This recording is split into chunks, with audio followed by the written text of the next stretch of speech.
Today, we're joined by Jay Pettigrew, and we'll go through a little bit of his amazing career at DePauw. He was a four-year starter at tight end. First team all-conference honors all 4 years. That's incredible. Finished his career with an NCAA Division III record, 38 consecutive games with at least one reception, 156 career receptions, and 1,757 receiving yards. Those are also tops among DePauw Tiger tight ends. As a senior, he was captain and led DePauw to a 9-1 record, which tied the school record for wins in a season. He was a consensus All-America selection, 1993 Freshman of the Year award recipient, and was the team's co-MVP of the 1994 Monon Bell game. Signed a free agent contract with the Green Bay Packers and was in their preseason camp in the spring of 1997, and now a DePauw University Hall of Famer. Congratulations, Jay, and welcome. Thanks so much. I'm certainly honored to be here as part of this. Well, tell me how you heard the news, where you found out about. Did you know you were being nominated, and how did that whole process happen? Who gave you the call, and how did you react to that? Yeah, I actually was nominated, and I was reached out to by someone from the committee in late, I want to say February. And I got the news. I remember being with my son and receiving the call about being, nominated to go into the Hall of Fame, and just sharing that moment with him was very special. I was just elated to hear about being nominated, and then ultimately that induction was coming. So thrilled, honored. That had to be a really, really cool experience. How old was your son at that time? So my son is 12, about to be 13. So he's heard about, all of Dad's old stories of playing football, and, some of the things I did in Little League and in high school and college. And, sometimes they get to thinking it's just, old Dad's stories. He walked a mile both ways and, for the snow. But to get that call and to know that this was coming and to share that with him was just kind of awesome. That I can't even imagine. As a dad, at 12, I've got two kids myself. At 12, they're still looking at Dad as kind of Superman. And then you get this call that kind of validates, yeah, he's Superman. That had to be a really, really cool moment. Yeah, just tremendous. And it really is just a special place, for me moving forward, to be a part of such a prestigious school and an amazing program with all the athletes, going back in the athletics history. Just to be among those people is truly a blessing and an honor. Well, let's talk in this first chapter about how you got to that place. So your youth, your development, your family, how you grew up. Talk me through a little bit of young Jay, some of the stories from your childhood. Yeah, I grew up on the northwest side of Indianapolis, and I was, introduced to football at a very early age. My first season was in 1982. My first trophy, I was 7 years old. And so I learned to understand the fundamentals of the game at a very early age. And it was definitely a thing that helped me to learn how to set goals, and to learn that, that sacrifice and struggle, come before victory. But just kind of growing up, my parents were always supportive of my extracurriculars. I was involved in all sorts of things. I mean, every club, every project, every science fair, and along with football, I was always involved. And they were very supportive, of everything that I put my mind to. Yeah. So at 7 years old, are you knocking on the door with Mom and Dad and saying, hey, I want to play football? Or are they saying, hey, you know what? We think you got some talent. Let's sign you up for this. Well, it was a thing where my older brother and my older cousin, we all kind of made the decision together. I mean, we would go in the backyard and play. We would draw up plays on our hands and just go out there and run around and throw the ball. We watched TV. We were fans. And so there was an opportunity to sign up. I guess one of us saw a flyer to sign up at the Greater Northwest Football Club, and that's when it all started. And And so, do you remember that first team? What the team name was? Who the yeah, coach was? Saints. Jim Yates was the coach of the Northwest Cadet Saints at the time, and so I played 2 years for Jim Yates on the Saints, and I went on to play for 7 years in that Northwest Little League from the second grade all the way through the eighth grade. So at that time, so you're 7 years old. Are you big for your age? Are you small for your age? In what positions did Coach Yates put you at? I weighed 66 pounds my first season um, playing, and so I was actually undersized. And then I just kept growing and kept growing. By the time I was in the sixth grade, I was one of the bigger kids. So I was up to about 130 pounds at that point during the season. So started off small, but I learned the fundamentals. I learned that it was all about blocking and tackling.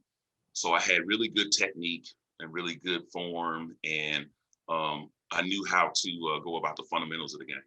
So where does Coach Yates put a 66-yard talent? You know, I'm not sure. I was scared to death my first year playing, Brad. I'll be honest with you. I was on the sidelines trembling, hoping that they wouldn't put me in the game. And so it's actually a thing where I didn't play really until my second year. But I took a little bit of that, that experience and came back to second year and was just ready to really get after it.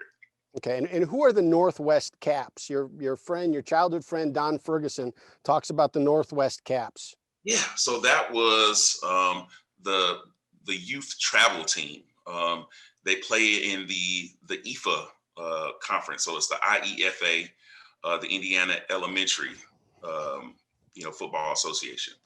And so there's a travel league made up of fourth, fifth, and sixth graders that goes back, to the 70s when this youth league was kind of put together, the travel league.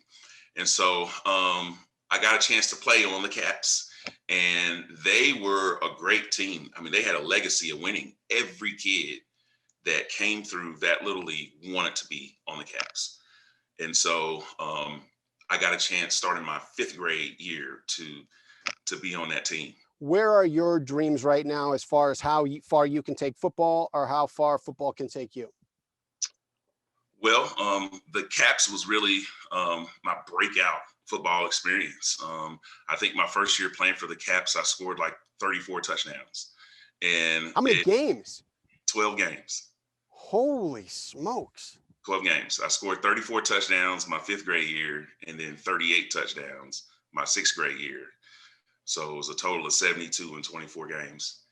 And that's unreal. I mean, that has to be something that is very difficult to process for anybody like your kids. Yeah. So growing up, what did you want to be? I can't say that I wanted to be a professional football player, when I was a kid. I did at one point have aspirations of winning like the Heisman Trophy or something of that nature. I think just being on a winning team was more important to me than anything else. Being able to be a part of something in a winning tradition. That's what I learned at an early age. And so, coming through and coming up, I looked at other careers and other professions. I think at one point I wanted to be an engineer, and at one point I thought I might want to teach. And so, but I always loved football, and it was just something I enjoyed doing. Gotcha. Talk to me about home life. How were things at home? You talk about all the clubs and everything that your parents had you involved in, and that you guys were pretty active as a family. Sounded like you got some older siblings too. Talk Yeah. to me a little bit about the home life. Yeah. And so it's important to know that my parents divorced when I was 5 years old. And so, my dad moved on and started a new life. And, we never missed a beat. Me, my mother, and my brother. My mother picked up and made sure to provide, everything for us, including all of our extracurricular, which was mostly me, games and clubs and after school stuff. Um, but when my parents divorced, my mother was 30 years old, single parent with just a high school education. And she went to college and graduated with a bachelor's degree in exactly 4 years at age 34, While being a parent. while being a full-time Wow. worker parent. And that was one of the most impressive things that I remember from my childhood, was watching my mother set a goal, put her mind to that goal, and then have the resolve to work towards it. And so that was an early lesson for me about goal setting as well. That's interesting, because as a kid, can you process it as a kid, or is it in hindsight, now that you've grown up and started your family, that you've recognized how amazing what she did actually is? Mhm. I recognized it then too, because it changed our quality of life. Okay, and that's what setting goals, accomplishing goals, and specifically education can do.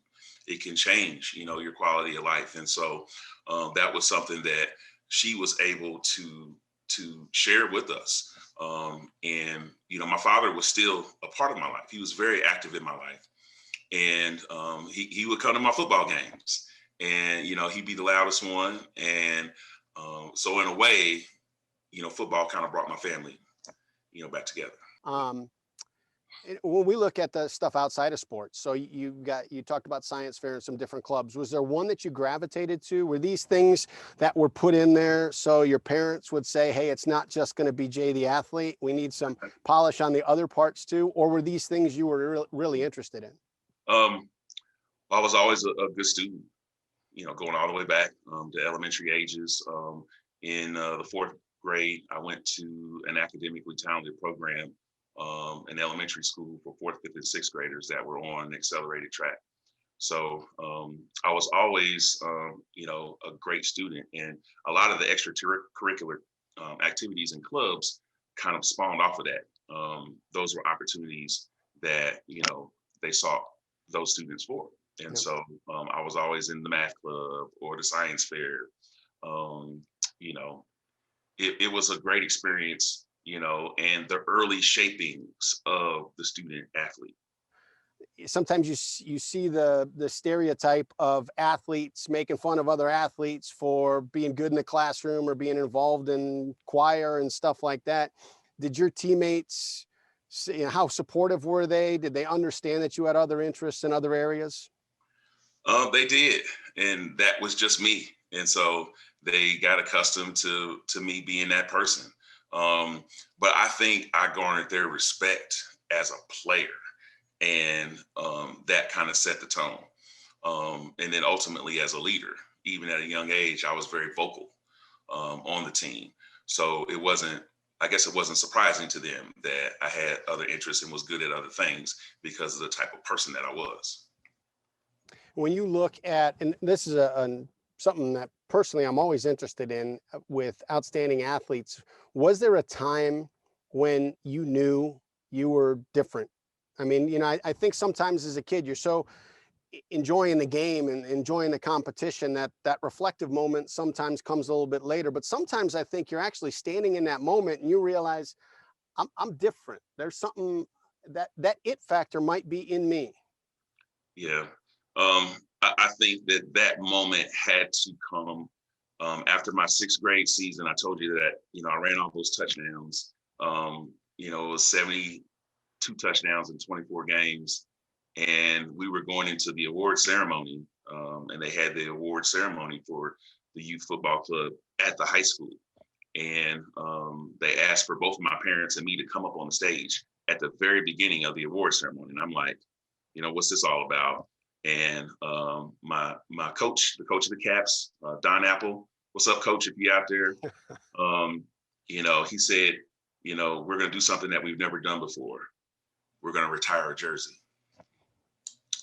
And so, I stood there with my parents, and that was probably the moment that I knew that, I was different, and that this could be something, this could be the makings of something great. So did the success continue in high school? Were you able to meet that same level of dominance on the field when you got to a little bit later teen years? And so high school was a huge chapter of really adversity on the football field. Um, to be honest with you, I was trying to figure out what player I was going to be, what position I was going to be, how I could most help my team in high school. I played a little bit of receiver and cornerback when I first went to high school as a freshman, but then I was a quarterback the rest of the time. So I was starting quarterback from sophomore year to my senior year in high school. So it was a whole new position for me. I could throw the ball. I was very aggressive. I was a good leader and just a cerebral player in general. So I played quarterback on one side of the ball, outside linebacker on the other side of the ball. I was an all-city outside linebacker and an average quarterback. But if you think about it, that was the making of a great tight end. Being able to, handle the ball, know the plays, know the schemes, but then also having that aggression and having a nose for the football. I didn't know then, but I knew afterwards that, wow, that really prepared you to become a tight end, Jay. So were you primarily being recruited out of high school as an outside linebacker? I was recruited by DePauw as a quarterback. Did you view yourself as a quarterback? Did you think that was going to be where I'd play at the next level? At the time, yeah.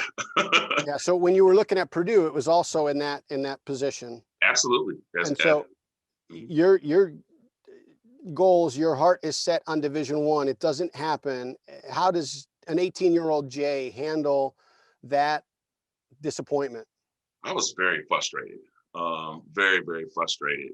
I didn't understand how I could have, boxes and boxes full of letters from colleges going back to my sophomore year and so many calls and follow-ups and visits, but then all of a sudden it not materialized.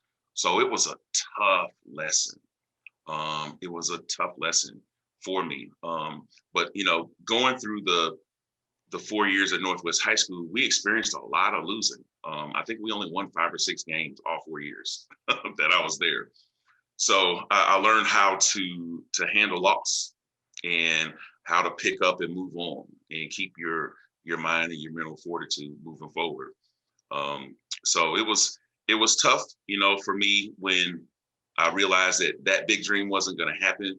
But my mother used to always say, you make sure that you have more than one talent, because there's going to be a time when one of your talents opens a new door for you.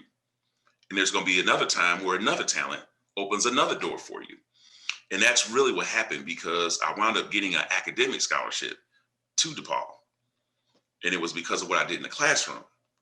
So even when my football had kind of fizzled down from, the superstardom from the Little League, it was my academics that got me in the door at DePauw. And then later my athletics opened another door. So it was so true what she told me at a young age.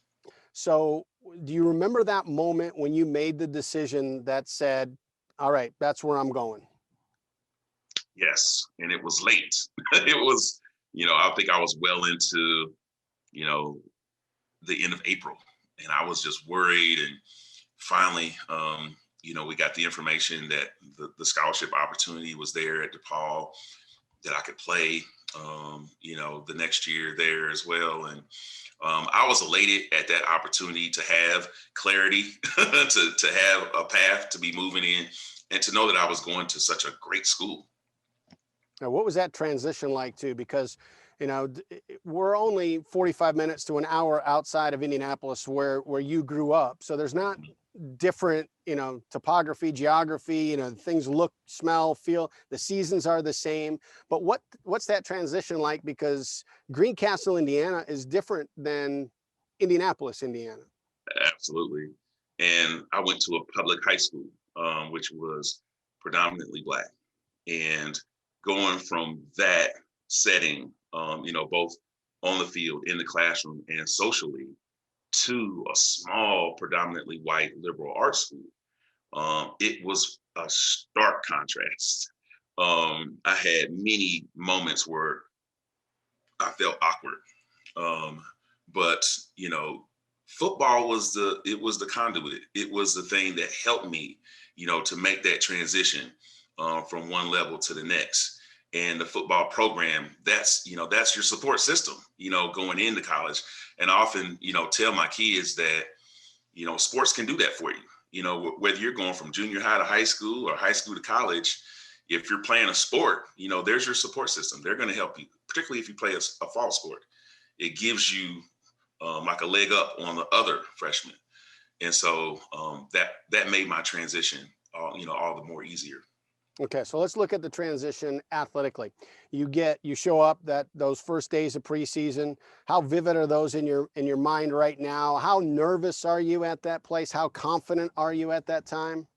I just remember being out there in that morning sun and thinking, where else would you rather be? This is where it makes sense, to me, out here on this field. So I'm saying that to say that I was confident, out there, but I was still in the wrong position. If you remember, I was still at quarterback. And so I went through camp just a couple of weeks, and we had two senior quarterbacks at the time, Brian Lansu and Brian Goodman. And I remember, one of the seniors off the football team, my fraternity brother, Bradley Hill, he came to me and he played wide receiver. He said, "Jay, can you catch?" I was like, "Yeah, I got great hands." He was like, "Would you ever consider playing tight end?" And I was like, "I'm not sure. I think I probably could play it though." And, he said, "You got two seniors. You're not going to see the field. Won't you think about it?" And so I went to the coaching staff and I switched over. So I was now going to the tight end drills, and, the rest is history. So do you think, and was it your teammate Brad Hill Yes. do you think that was an idea that he had because of something he saw? Or do you think the coaches planted that seed and said, hey, you know what, maybe Mm-mm. see if he's got interest? No, no. The coaches hadn't considered it. It was very early in camp. I'm talking like the second week of camp. And it was an idea. And it was me really coming to the realization that, you know what, that makes sense. I probably could be an awesome tight end. I know that I can catch the ball. I know that I love to block and I love to be physical on the field. So it just made sense. So it was at that recommendation, from my brother Bradley Hill, that led to all of this. And then when I switched over, it became pretty obvious pretty quickly within a couple of weeks after that I was either the number one or number two tight end going into my freshman season. What was the reaction from the coaching staff when you came in and said, hey, this is what I'm thinking about? Mhm. They understood, because it was an opportunity for me to get on the field, as opposed to just watching and learning more about the quarterback position at the next level. I could actually play. And so they were welcoming to it. And it just seemed to work. When you find the right thing, there isn't so much adversity with it. It just flows when you get on that right path. And that's what happened. It was like immediately just going through the drills, catching the ball, watching me run. They were like, wow, he's going to be a great tight end. Okay, so you look at this, you look at your career achievements, 4 years all conference, obliterate the tight end records that are here at DePauw, 4-year starter, All America. So you've got all these things. At that point, I can't believe, especially with them projecting you coming in as a quarterback, that the playbook was designed for tight ends, a tight end centric maybe offense. So do you remember a time where they just said, hey, we got a new playbook coming, everybody, hold on a second, that they redesigned and recreated plays because of your talent? I do remember that. And it happened early on, Brad. By the third or fourth game of the season, there became more packages for me to get the ball. And Brian Lansu found me. And he threw me, I think, 36 balls my freshman year. And starting from the very second game of the season, I caught a pass in every game. And so, it was a thing that just it just clicked. It worked. And then they started coming up with different packages for me to get the ball more. So how do you process that at 18 years old, that you're coming in and there's always, you got confidence in yourself, but there's also a little bit of anxiety, new team, new teammates, can I make it at this level? Mhm. And then 2 weeks, 2 weeks in, they're creating new packages, new looks and stuff for you at 18. That's got to be difficult to process. Yeah, but if you rewind and go back to my childhood, I had been that player before. I had been the great player on the team. And so it was, something that I could see myself growing into again. So I wasn't overwhelmed by that at all. I just didn't want to let anyone down. I'm playing, with guys that are, in their junior and senior year as a freshman. I don't want to let these guys down. And so I want to make sure I catch everyone they throw to me. And what was the chemistry and culture like on the team? Because the plays that were now being designed for you and for tight ends, they got to come from somewhere. So somebody's getting less touches on the ball. And what was the culture like? Was there any animosity? Was there everybody was just saying, no, no, that's the right thing to do? Yeah. I think the team pretty much rolled with it because they saw it was working. They saw that I was being targeted 5 times and I'd had 5 catches, at the end of the game. And so anything that could help us win, I think the team was in favor of doing. Because you had such success in high school as an outside linebacker, were you a two-way player at DePauw as well? I was not. And, playing on the collegiate level requires you to specialize. You need to be practicing and learning that position, all season, all year round, basically. And it's not a thing where I could have saw myself playing both ways in college. I was so beat up after my freshman year. After that Monon Bill game, my freshman year, I was so beat up. I had considered playing basketball for DePauw. But at the end of my freshman season at DePauw, I was so beat up and I was so challenged academically. I was like, this is all I can handle. Now, let's look at the transition to college off the field. So, DePauw is a pretty highly intense academic institution. How prepared were you coming out of high school? How difficult was the academic transition for you? Mhm. I was a good student, throughout. But it was, again, a stark transition going into the curriculum on the collegiate level, particularly at DePauw in the liberal arts classes. So I was challenged, really right out of the gate. And it was, I would have to say, my fraternity, Kappa Alpha Psi Fraternity Incorporated, those were the guys that helped me understand this is what it's like to be a student athlete. This is what it's like to have impact on the field and get everything done, in the classroom and then ultimately, in the community as well. So it was, guys like Marcus Robinson, Patrick Terry, the late Brent C. Hastings. And then even on the football team, I mentioned Bradley Hill, but even before that, Jeff Anderson, Jerry Smart, he personally, would spend time with me, tutoring me on my physics and chemistry, the curriculum I was struggling with. And, just taking that time and showing me, you got to set aside X amount of time each week. You got to get up early Saturday morning and study. You can't, let any time be wasted if you're a student athlete. And, just really that guidance that I was given, along with my aspiration to be a good student was a good combination. I'd say by my sophomore year, I got into a good rhythm and I was comfortable academically at DePauw.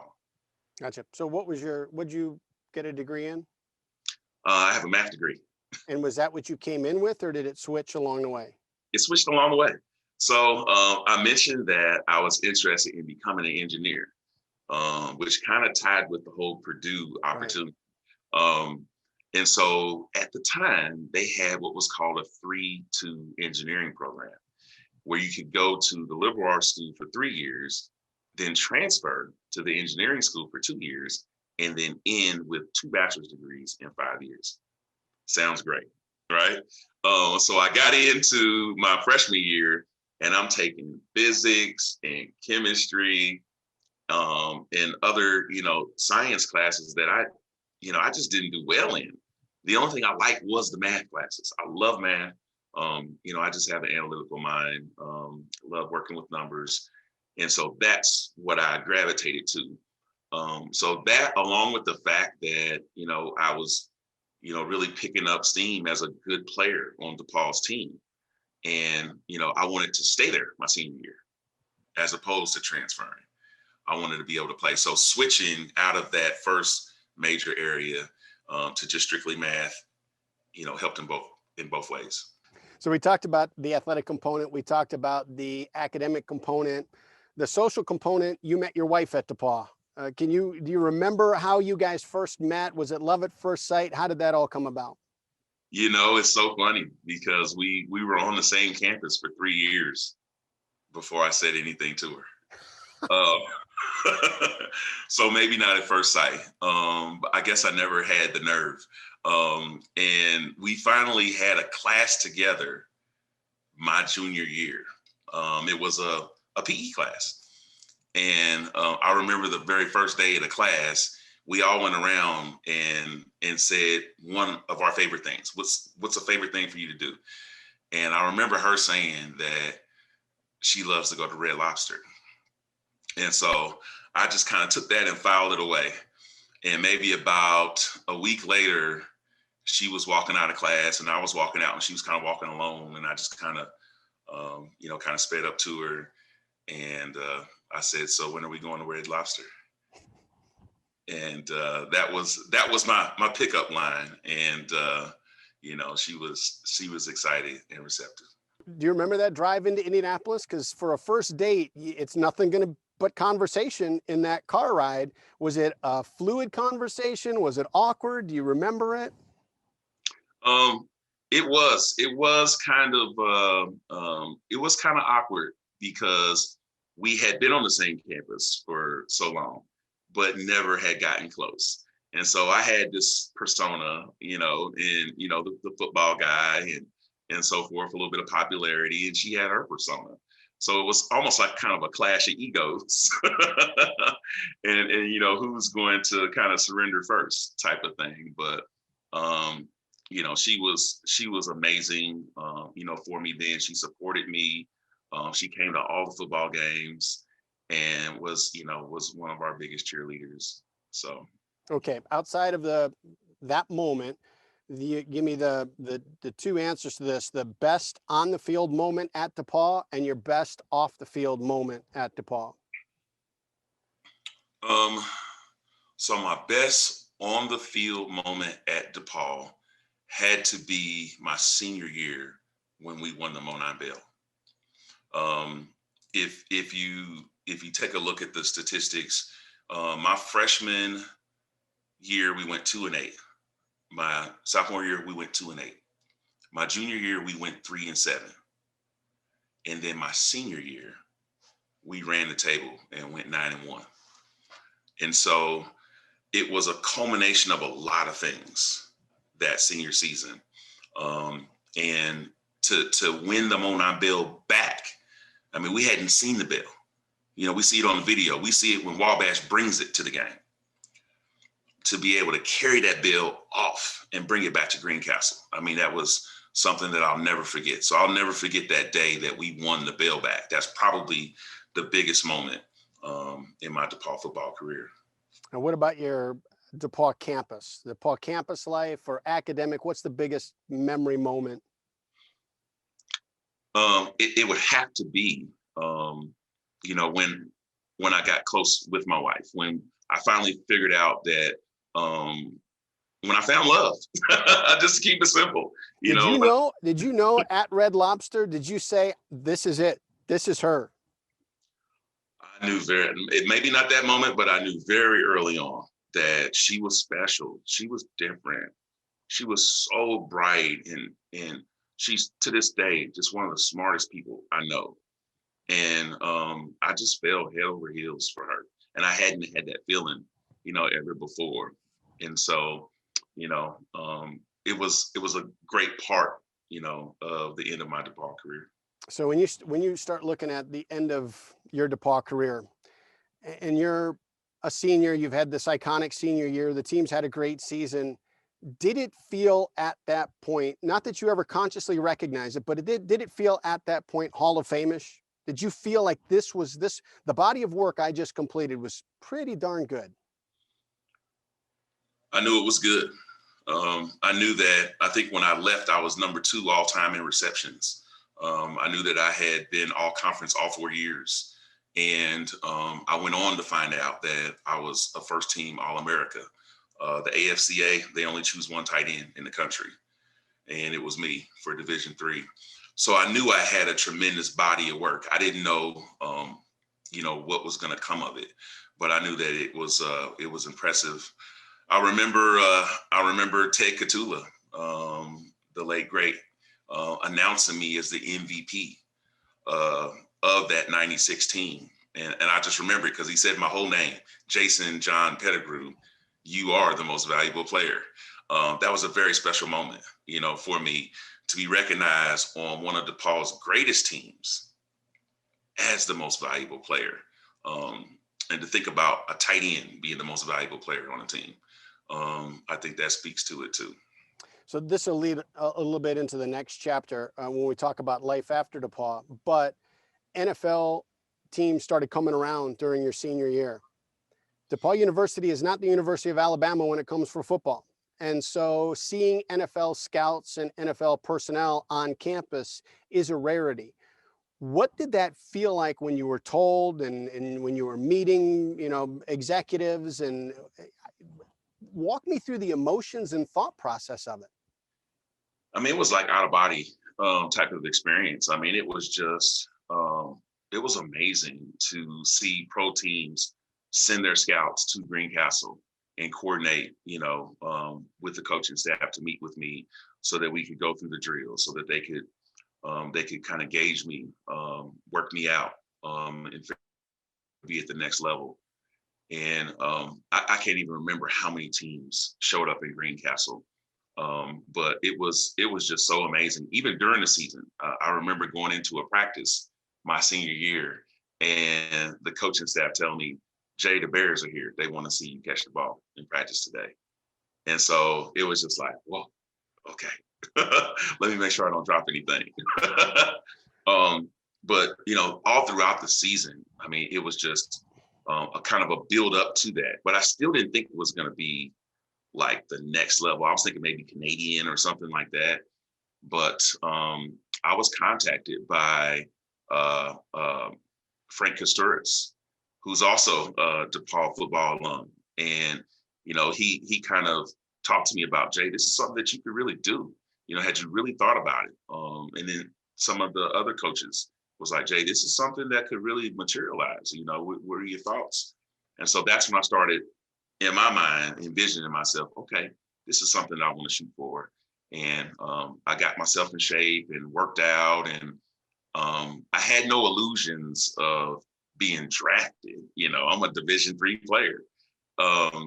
But I tell you what, my agent got a call the day after the draft, and the Green Bay Packers wanted to sign me as their first free agent pick in the '97 draft.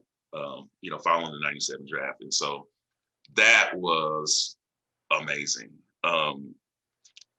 You're still on campus at that time. Yeah. It was in April. So what is that like going around? Because even though, it's it's a pretty big community, Yeah. that news had to travel pretty fast.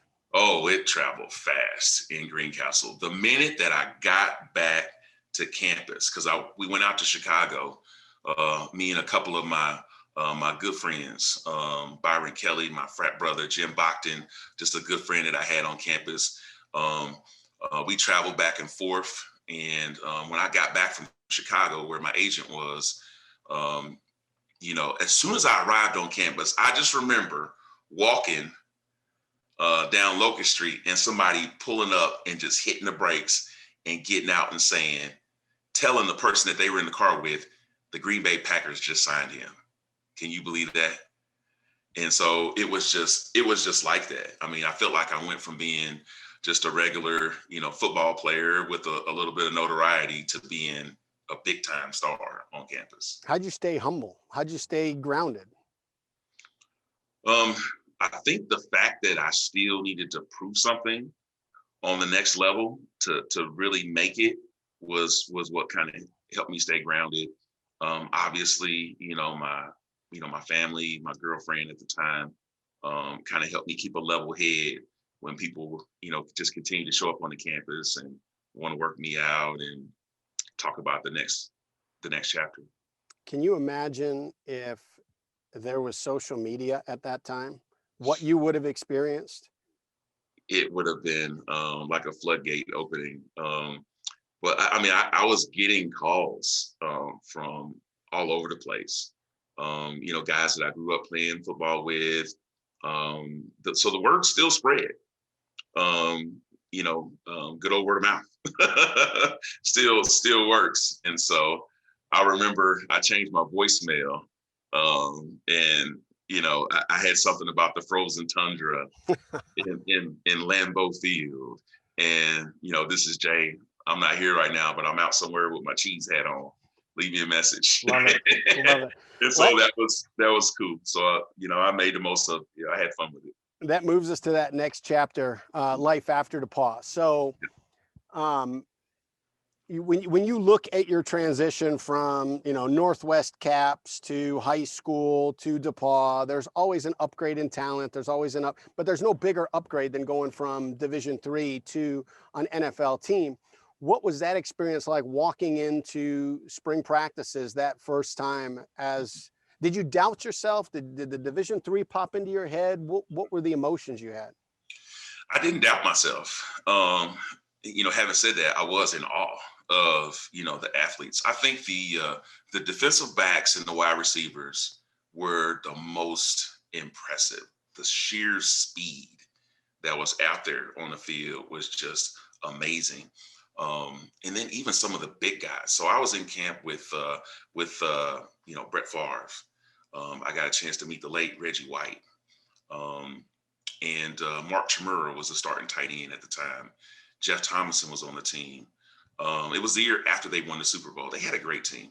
But I remember Gilbert Brown, the big defensive lineman, Gilbert Brown, was on the team. He used to do the grave digger dance whenever he sacked the quarterback.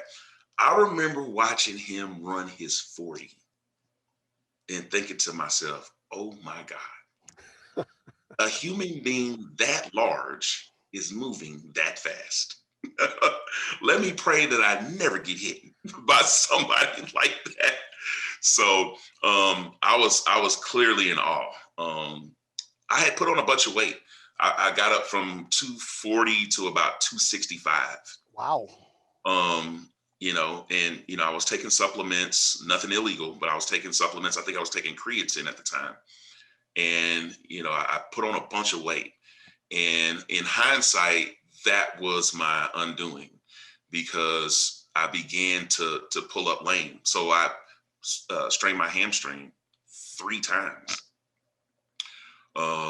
And so after pulling it the 3rd time, that's when they said, you know what, kid, we can't make an investment in you if you're pulling up hurt this often, this soon. So that was, how that chapter ended and why.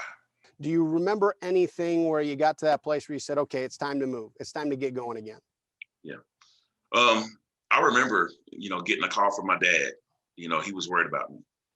He was like, son, what are you doing? What's your next step going to be? And, I had conversations with him, and then also, with other family. I think also the relationship with my girlfriend, my eventual wife, was also something that was important to getting me through that time, and giving me something to look forward to, something with purpose, being a husband, and, working toward, having a family. So that was something that I was able to, get redirected and find a new meaning and a new purpose.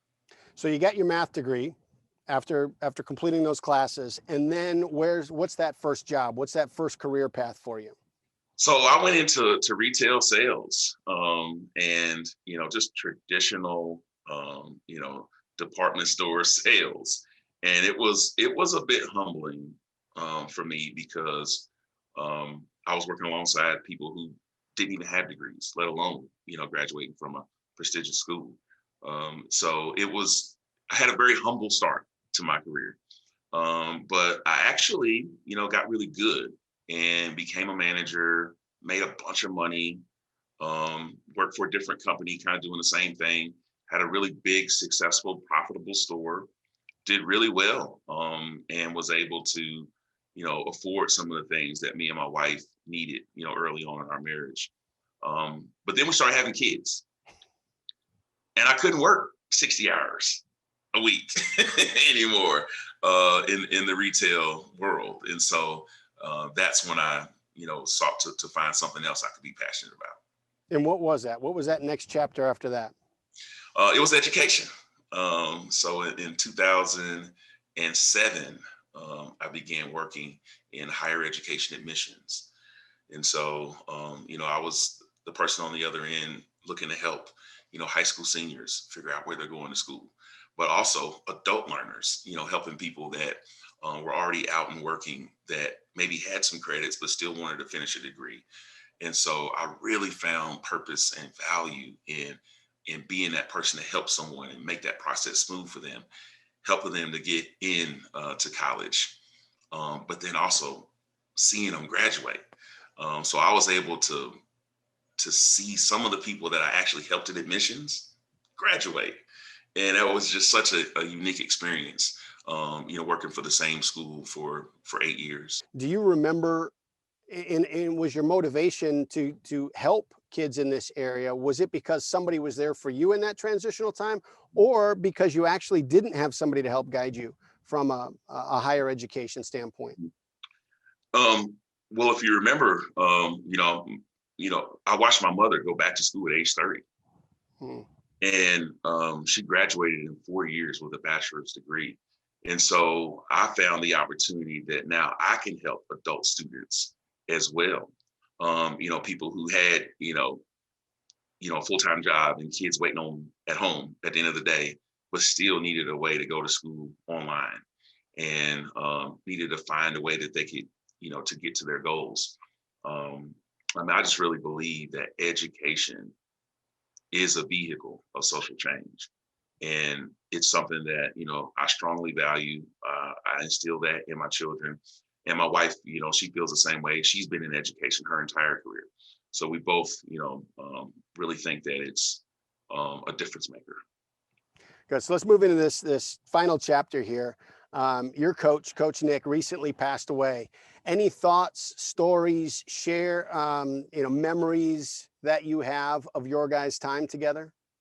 Yeah, what a great man, to the DePauw football program, to, the Greencastle community, to the university, to be able to have him there all those years, and, just the impact that he had on all of us. I felt like we had a unique relationship. There's stuff that I told Coach Nick that, I haven't told, anyone. We had a very special relationship. I felt like I could go to him. He was like a father figure to so many of us. And I remember, all of the lessons. I find myself saying around the house some of the stuff the coach used to say, you can't be an Otis elevator. You can't be up one day, down another. Pride is a personal commitment to excellence. You gotta play with your head and your heart. And, those are all things that, I find myself saying, to my kids, but, I've tried to live them out as well. And I remember going back to Greencastle about 2 or 3 years ago. We went to a girls' basketball game because my oldest daughter is playing and so forth. And my kids got a chance to meet Coach Nick. That was a special moment for me. Not only that, my kids I was able to see that moment, for my kids to meet the coach, but, that they were, just the presence of greatness. What is it that Jay Pettigrew now would say to teenage Jay Pettigrew back then, what's the biggest bit of advice from your life's journey right now that you pull him aside and say, hey, listen to me here? Continue to develop your talents. Continue to take the time that you need to develop yourself in every way, whether it's reading the book, whether it's doing the workouts, whether it's networking, meeting new people. Build yourself as much as you can. Find something that you could do to grow and be better every single day. And ultimately, it will lead to your best opportunity.